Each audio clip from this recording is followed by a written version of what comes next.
अपने भक्तों पर अत्यंत सरलता से प्रसन्न होकर भक्तों को मनोवांछित वरदान देने के कारण ही देवादिदेव महादेव को भोलेनाथ भी कहा जाता है। परंतु एक समय चंद्रमा के यश को बढ़ाने के लिए भगवान शंकर उन्हीं के नाम पर तीनों लोकों में विख्यात हो गए। चंद्रमा ने ऐसा क्या किया था? तीनों लोकों में चंद्रमा के नाम पर क्यों विख्यात हुए भगवान शिव? चंद्रदेव के नाम से विख्यात भगवान शिव का वह स्वरूप कौन सा है? ये सभी रहस्य जानने के लिए वीडियो को अंत तक अवश्य देखें। वेदगम्या चैनल पर आपका स्वागत है। शिव पुराण कोटि रुद्र संहिता अध्याय 8 के अनुसार प्रजापति दक्ष ने अपनी 27 कन्याओं का विवाह चंद्रमा के साथ किया था। चंद्रमा को स्वामी के रूप में पाकर वे दक्ष कन्याएं विशेष शोभा पाने लगी।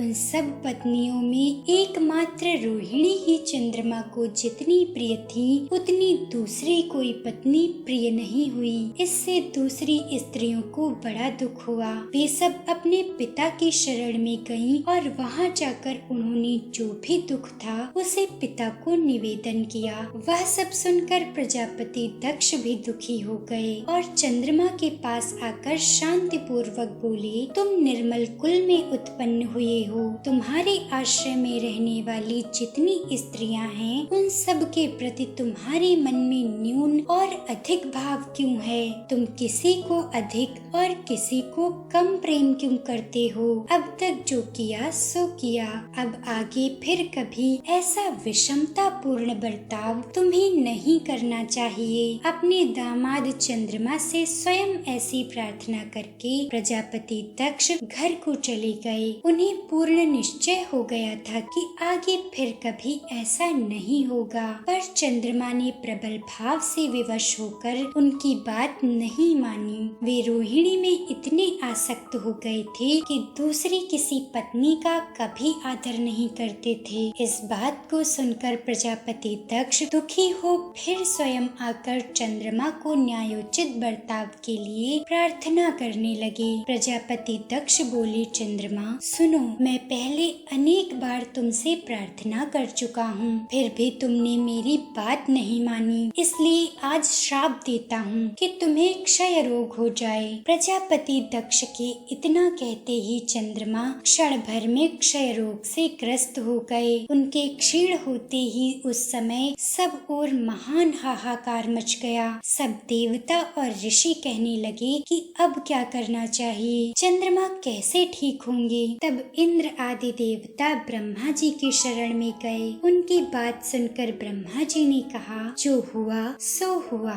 अब वह निश्चय ही पलट नहीं सकता। उसके निवारण के लिए मैं तुम्हें एक उत्तम उपाय बताता हूँ। सुनो, चंद्रमा देवताओं के साथ प्रभास नामक शुभ क्षेत्र में जाएं और वहाँ मृत्युंजय मंत्र का विधि पूर्वक अनुष्ठान करते हुए भगवान शिव की आराधना करें। इससे प्रसन्न होकर भगवान शिव उन्हें क्षय रहित कर देंगे। तब ब्रह्मा जी की आज्ञा अनुसार चंद्रमा ने वहाँ 6 महीने तक निरंतर तपस्या की। मृत्युंजय मंत्र से भगवान का पूजन किया।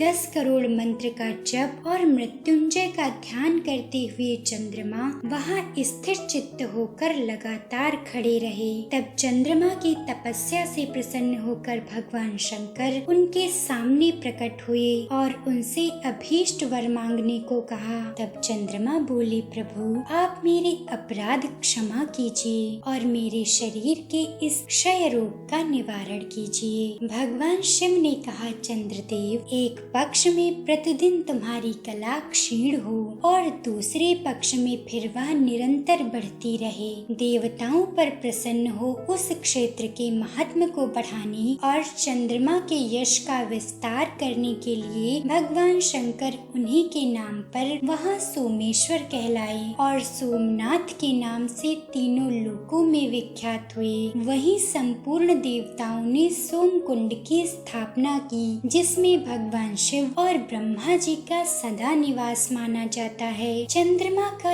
एक नाम सोम भी है। इस प्रकार भगवान शिव सोमनाथ ज्योतिर्लिंग के रूप में चंद्रमा के नाम से प्रसिद्ध हुए, जो भगवान शिव के 12 ज्योतिर्लिंगों में से प्रथम ज्योतिर्लिंग है। यदि आपको धार्मिक ग्रंथों से लाए गए हमारे वीडियो पसंद आते हैं तो वीडियो को लाइक और चैनल को सब्सक्राइब अवश्य करें।